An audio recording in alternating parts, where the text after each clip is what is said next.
আমাদের মেয়েদের একটা প্রধান সমস্যা হচ্ছে চুল পড়া। চুল পড়া কমাতে আপনি কয়েকটা টিপস ফলো করতে পারেন। নাম্বার 1, স্নান করার পরে তোয়ালে দিয়ে জোরে জোরে চুল মুছবেন না। জোরে জোরে চুল মুছলে চুলে টান পড়ে এবং চুল ভেঙে যায়। তাই সবসময় তোয়ালে দিয়ে আলতো করে চুল মুছবেন। নাম্বার 2, শ্যাম্পু করার পরে অবশ্যই কন্ডিশনার ব্যবহার করবেন। আমরা যখন চুল শ্যাম্পু করি তখন আমাদের স্কিন অনেক ড্রাই হয়ে যায়।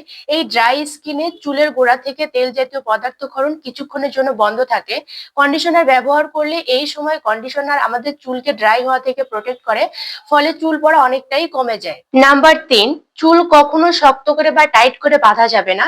চুল শক্ত করে বাঁধলে চুলে টান পড়ে এবং গোড়া থেকে ভেঙে যায়।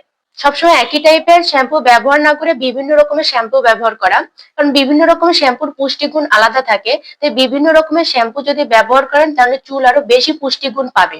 বাজারে কিছু কিছু তেল আছে যার ভিতর পুষ্টিগুণ তো একেবারেই নেই, বরং মারাত্মক ক্ষতি করে এমন কিছু কেমিক্যাল থাকে। তাই বাজার থেকে তেল কিনে ব্যবহারের পূর্বে অবশ্যই জেনে বুঝে ভালো তেল ব্যবহার করবেন। এগুলোর পাশাপাশি আপনি কিছু ঘরোয়া পদ্ধতি ফলো করতে পারেন যেগুলো চুলের অনেক উপকার করে।